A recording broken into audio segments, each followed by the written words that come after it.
Hey, everybody, it's your girl, Storytimewithmissty on deck. And it's your girl, Psychicsannoynmous, still anonymous. And together we are your favorite besties. So I hope you guys are having a great day, afternoon, and or evening whenever you guys are tuning in with us. Anonymous, let's get into it. All right, you guys, this is a interesting situation. Female prisoner claims she was raped by a transgender inmate and that the prison covered it up. Ooh. Oh, first word come to mind is sticky. Very, very sticky. It is sticky. I feel sticky, like sticky fingers. This is a lot. This is a lot. Dive in. All right. Dive in. Without further ado, we ain't got nothing to it besides the door. Oh, before we go ahead and start unraveling this, you guys, if you guys would like to sponsor this podcast or any other podcast, go ahead and join us at anchor.fm/psychics-anonymous and just go ahead and hit that sponsor button. And you can sponsor for as low as $1 a month. Anything that you want. Also, another way to do that, if you want to, is you can just go to Cash App. Just go ahead and put the $sign and put your favorite besties. Anonymous. Let's go. And that can be a one-time sponsorship. Okay, let's get into that. We appreciate you guys. Thank you for all your donations anyways that we've gotten. All right, let's move on. It says the prison claims the inmate is the target of transphobia. It's the target of transphobia? That's what the prison is saying. The prison is saying that the inmate is a target of transphobia. So the one who's the transgender woman who is accused of raping her cellie, the prison is saying she's the victim of transphobia, meaning that they're discriminating on her because she's a trans woman. Yes, that's possible. That is very that's very possible, because I've never in life heard of any trans. I'm not saying it didn't happen, you guys. This is your girl story time. I never said it didn't happen or that it did. I'm just saying I've never heard of anybody transgender raping anyone. And then just to go a little bit into it's kind of like probability.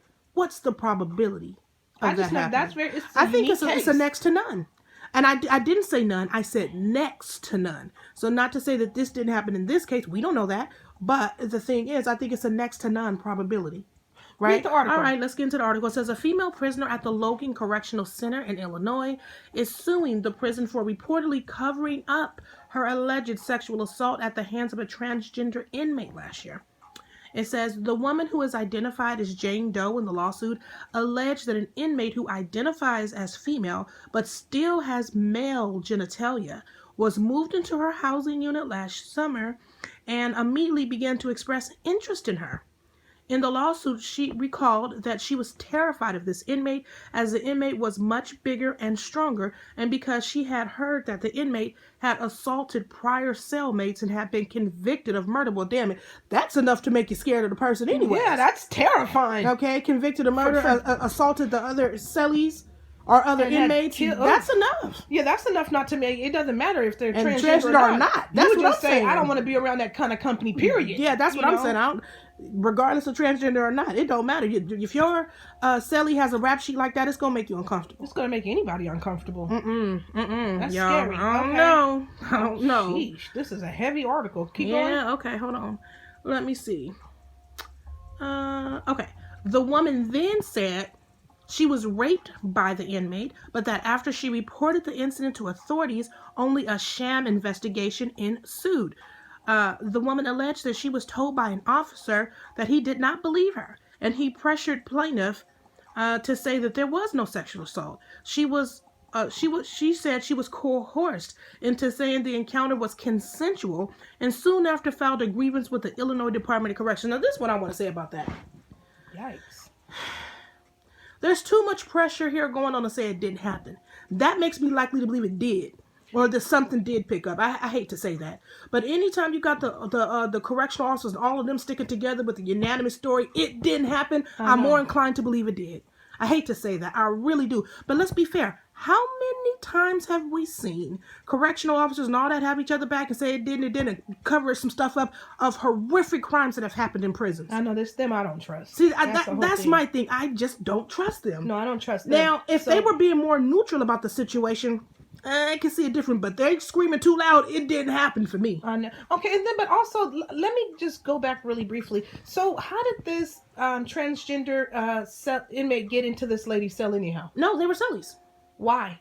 I mean, not why, but I don't know. Before there was a separation, is what I'm saying. Oh, right. So some in this particular prison, they started a new program to where they, under certain circumstances, I guess, allow transgender females to be in all women's prisons. To be housed with... right. Okay, but I think that it may be special circumstances. Don't quote me on all that, y'all. I'm not sure. Let's go on with the article because it does later on start to say a little bit. Let's dig into the rest of that.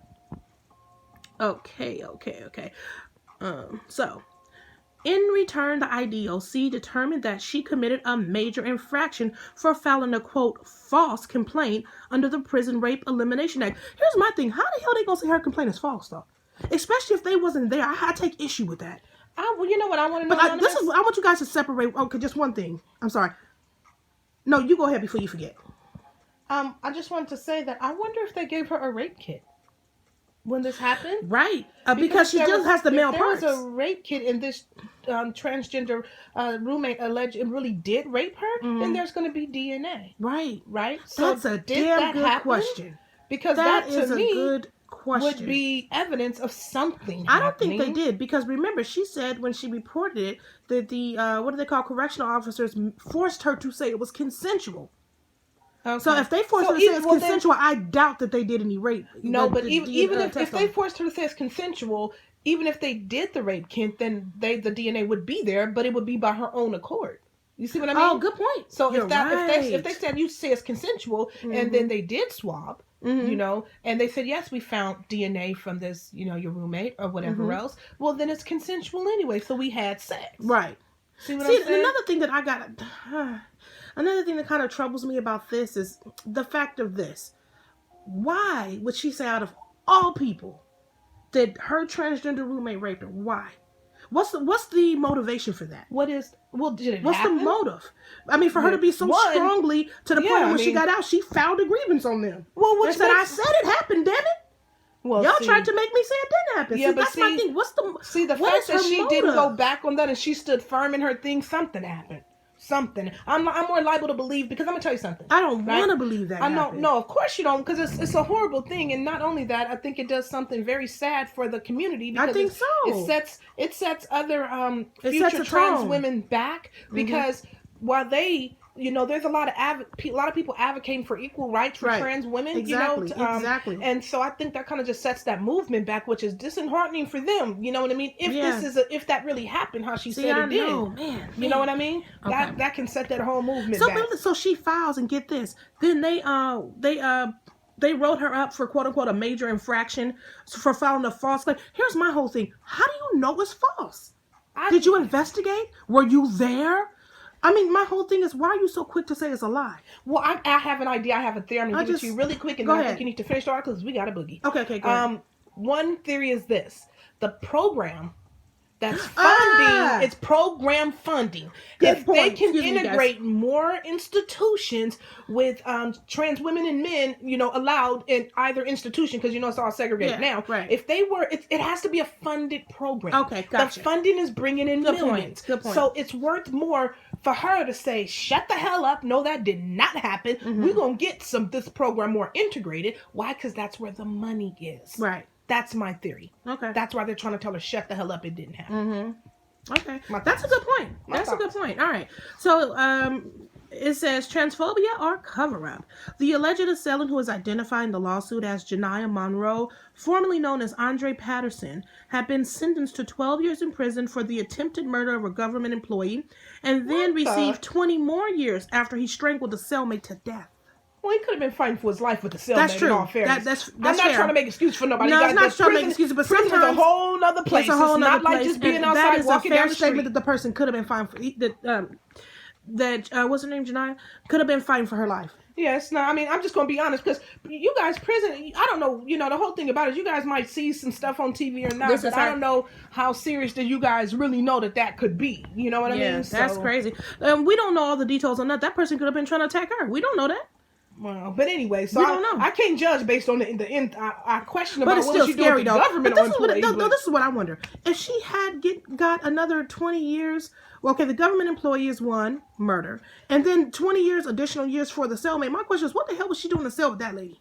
I don't know why did the see? I don't think she should have ever been in the cell with that. Why lady. were you in? You a violent person. Very you have a history violent. of being very violent. Yeah, so I just don't. I don't know why you put her with her. I don't think that she should have been with that lady, anyways. I'm gonna tell you something. The lady who filed the grievance, she might not be no damn princess. She could have been there for some violent acts too. That's true. Okay, we don't know her. That's history. a good point. So she could have been just as hostile and just as rageful. That's a good point. As this lady. So we really don't know. And because you know what, I'm happy you brought that up, because we don't know her history. Nobody says she was just a petty theft queen. No, we really don't know. She could have been assaulting people too. The hell out of people. We don't know. We don't know. We don't know. Okay, let's go on. Let's read some more. Okay. Monroe and another inmate had previously sued the IDOC, demanding a transfer to women's prison facilities after they had allegedly been the subject of abuse and insults from male inmates. Wait, do you mean? Okay. All right. So that's why Monroe wanted to leave the all-men's facility. Because they were harassing, and I can totally see that happening. Yeah, you know that's they said alleged abuse and insults. Yeah, I can see that. Yeah, I'm sure they were. I'm sure it's probably a very terrifying place. Yeah, of course. Of course. It says the suit names Logan's acting warden. Okay, the lawsuit names the Logan's prison's acting warden Beatrice Calhoun as a defendant, along with officers Brent Keeler and Todd Sexton. Alan Mills, who leads the Uptown People's Law Center and has represented Monroe in the past, said that Monroe has been the subject of unfounded complaints ever since transferring to Logan. Okay, so Mills added that he believes transphobia to be the reason for allegations against his former client. So ever since Monroe got to Logan prison, they didn't want it was there. complaints, and they said the majority of the complaints was unfounded. Well, so. You know, my whole thing is, I feel like it's a funding thing. I feel like, you know, there's a funding thing as to why this has even been allowed in the program, right? Because the money. And then there's another part of it is other people raging back saying #no. So I do think there's transphobia taking place here too. I do, absolutely. You know, I can see transphobia taking place. That's taking place from, you know, some of the women but there. But guess what else guards, too? maybe. Let me tell you something outside of transphobia taking place. I'm sorry, I've got to see both sides of this. Monroe ain't no princess. Monroe probably wasn't there punching females in their damn stomach and everything damn else. Now, I'll tell you why. I don't doubt stuff like that happen. I'm going to tell you why. Because they're fighting too hard for Monroe. Yeah. When the system fight too hard, I'm sorry. I've just seen them at their work. When they fight too hard for a person, I'm sorry, this ain't no saint. But I'm just saying, Monroe could have very well been doing that, but you know why they would ignore if Monroe was doing stuff like that? Not to say that Monroe did do that, okay? But Monroe could do that and get away with it. You know why? Because they want that damn funding. And that's why they're going to say unfounded. Okay. A lot of things are quote-unquote unfounded in prison, huh? Yeah. A lot of things, it never happened, but it's happening every damn day. Somebody else all damn day. People are not petrified in prison for no reason. Right. Y'all, come on. Right. All right. So anyways, I'm just gotta keep it real. So anyways, a deeper point here is that since Miss Monroe was transferred to Logan, she's made a lot of friends and has found substantial support among other prisoners and some staff, Mills said. According to WTTW TV, but transphobia exists everywhere. That's true, it does. Both out here and on the streets and in prison. So it's not surprising that there are some people who feel uncomfortable with her presence in women's prisons. On the other hand, the plaintiff's attorneys are suggesting that the prison is attempting to cover up the incident so as to not draw unwanted attention to their controversial transgender policies. The transfer of transgender inmates from male to female prisons has been a contentious policy within IDOC, the attorneys wrote in the complaint. In an attempt to justify the transfers, defendants Sexton, Calhoun, Keeler, and currently other unknown IDOC employees covered up the sexual assault of the plaintiff and tried to falsely classify it as consensual to keep it from being considered a PREA violation. I'm not sure what PREA is. I don't know. I think that's perhaps that's an internal term for them. That is a lot. Hey, you guys, for the YouTube fan, I'm gonna have to drop you guys off, but you guys please light up the comments and let us know. Think? What do you guys think? Have you guys ever heard of this? One thing I will say is I know that here in California, I really pray it's not true. A few years ago, there was a bill passed to have gender neutral bathrooms. And then so the office building that I work in, there's gender neutral bathrooms, but then also of course, trans people, they can go to either bathroom they want to. If the gender neutral bathroom is what do you call that? Is busy. Or full or something else like that. Now, I mean, people, they had a lot to say about that stuff on every side of that, you know. Yeah. And you know, I'm one of those people that I'm more like I always try to put myself on both sides of the spectrum. Yeah, me too. Right? Not just a person saying, because I'm not trans, I can't identify. No, but then I put myself in a position, well, what if I was trans? What would my opinion What would that be look like for you? Yeah, how would I feel? Right. You know what I mean? Mm-hmm. So I can kind of see the conversation on both sides of the boat. You know what I mean? Me too. It has to be terrifying for trans people on one side, and then other people are horrified because what if they're saying, not if the, you know, it's not just about them being trans, but what if they prey on people? And then sometimes they feel like they do. See, I'm going to tell you guys, this is one thing I'm happy you brought that up, because a quick point I got. A predator is a predator despite how they identify. Heterosexual is a predator if they're a predator. Your sexual preference has not a damn thing to do with it. No, it doesn't. How you identify has nothing to do with it. If you're a predator, you're a predator. A predator is a predator. Facts. That's just what it is, you guys. So, I mean, my thing is this. The reason that I hope that this is not true, and if it is, light and love to the victim. I pray it's not true, though. The reason I pray it's not true is because I can only imagine. I can only imagine what that would do to the transgender community inside. And we know a lot of male-born transitions to females do not belong in no male prisons. We know that because, of course, of all the harmful and hateful things that they have to undergo. It's just not fair. But I think this would be a big setback if this came to light that this was true. But the lady, she seems standing firm as hell in her position. And I hate to I have to give this 60-40 in favor of me thinking that she's telling the truth. And the reason being is because it is. Anytime the prison backs a person so much as say it's a lie, I can't believe it. Yeah. That's the thing that sways me the other way. I just can't believe it. Anytime I feel like people are putting too much energy and, you know, demanding that the truth not prevail, it always makes me say, I want to see behind the other door. That's what I'm saying. You know what I mean? So when you have the warden and these correctional officers all saying maybe there's big funds. Maybe there's big funds associated with money to come. We just don't know. That's why I give it 60-40 in favor of the victim. That probably really did happen. All right, you guys heard what we think. So you guys line up the comments and tell us what you guys think. We'd love to hear your opinion. We got to go ahead and drop this off, y'all, because we got a boogie, okay? But we appreciate you guys tuning in so much. Thank you so much. Until next time, you guys been rocking with your favorite besties. Bye. Bye.